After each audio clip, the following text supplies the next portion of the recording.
My name is Gaius Julius Caesar, proconsul of Gaul, commander of Rome's finest legions, servant of the Senate, and master of my own destiny.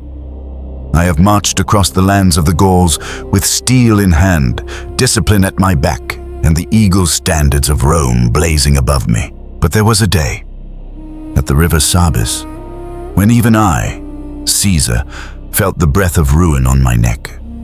A day when all the glory of Rome trembled under the fury of a single tribe. Look into my eyes, and you will see what I saw. The chaos, the terror, and the moment when history itself nearly slipped from my grasp. It was the year 57 BC. The Gallic tribes were restless. The Belgic peoples in the north had risen together in defiance of Rome. One after another, they had tested us, and one after another, they had fallen back under the weight of Roman discipline. But there remained one tribe, proud and unbroken, the Nervi. They were no ordinary foe. Where other Gauls sought luxury, they forbade the drinking of wine, believing it weakened the body and dulled the spirit. They raised their children in hardship, teaching them that comfort was an enemy greater than any Roman. Their warriors were feared even among their neighbors. Their courage, their ferocity, their refusal to yield, these were the Nervii. And they swore that Rome would not conquer them as it had conquered so many others. I commanded 6 legions that day. Veterans of campaigns against Helvetii, Sequani, and other tribes who had already learned the price of opposing Rome. We marched northward, along the river Sabis. The land was green, fertile, deceptive in its beauty. Beneath its calm surface, danger stirred. My engineers, as always, prepared to build a fortified camp upon the heights overlooking the river. It was habit, routine, the Roman way. Wherever we went, discipline followed. Trenches dug, ramparts raised, standards planted. To the men, it must have felt like any other day of toil under the Gallic sun. But unseen in the forests and whole grasses, the Nervi waited. Their spies had watched us for days. They knew the pattern of our march, the placement of our baggage train, the moment when our line was stretched too thin. And so, they prepared a trap that even Rome, with all its order and discipline, nearly could not withstand.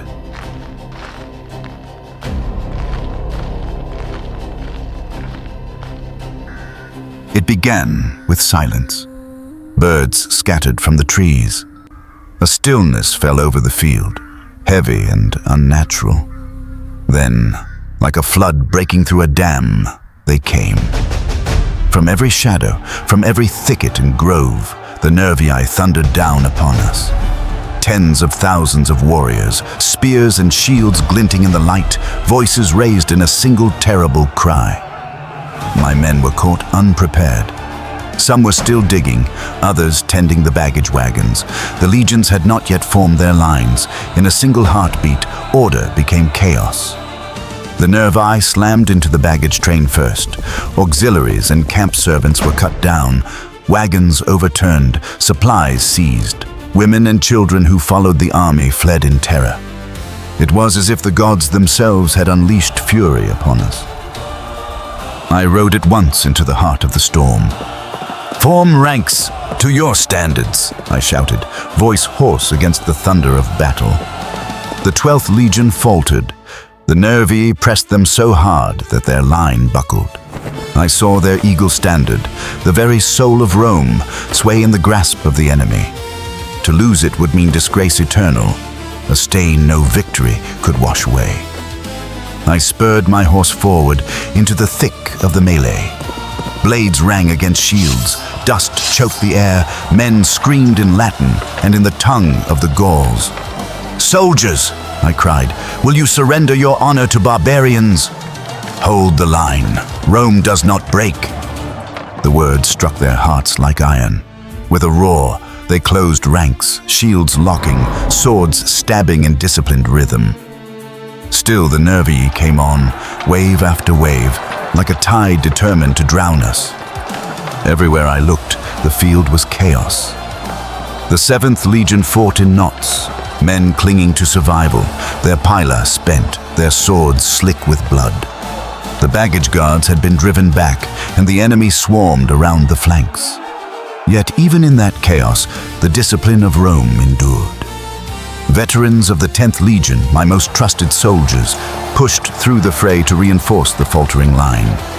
Step by step, they planted their shields, braced their feet, and turned the storm. The Nervi, fearless and unyielding, threw themselves against the shield wall, their bodies piled in heaps at our feet, but still they pressed forward, eyes blazing with hatred of Rome. In that moment, I saw the true spirit of the tribe. They would rather die to the last man than bend the knee. Then, Fortune revealed her hand. From the rear of the field, where all thought lost, the baggage guard rallied. With desperate courage, they stormed back into the fray, striking the Nervi from behind. The enemy, once so confident, now found themselves trapped between discipline and desperation. I raised my sword high and shouted, "Advance! Advance! Rome does not yield!" The legions surged forward as one. The clash of steel became deafening. Dust and blood filled the air. I heard the cries of men in their last moments, the crash of shield upon shield, the thunder of voices chanting in Latin, "Roma! Roma!" The Nervi wavered. For all their bravery, their ranks bent. For the first time, they felt the iron weight of Rome pressing inexorably forward. I see it still, as if I stand there again. The river ran dark with blood. Dust choked the sky until the sun itself was veiled. The screams of the dying mixed with the clash of steel, a symphony of chaos that shook the earth. I felt the weight of history in that instant. Had we broken, all of Gaul would have risen. Rome's hold would have crumbled. My name, my destiny, might have ended in that valley, but the legions did not break.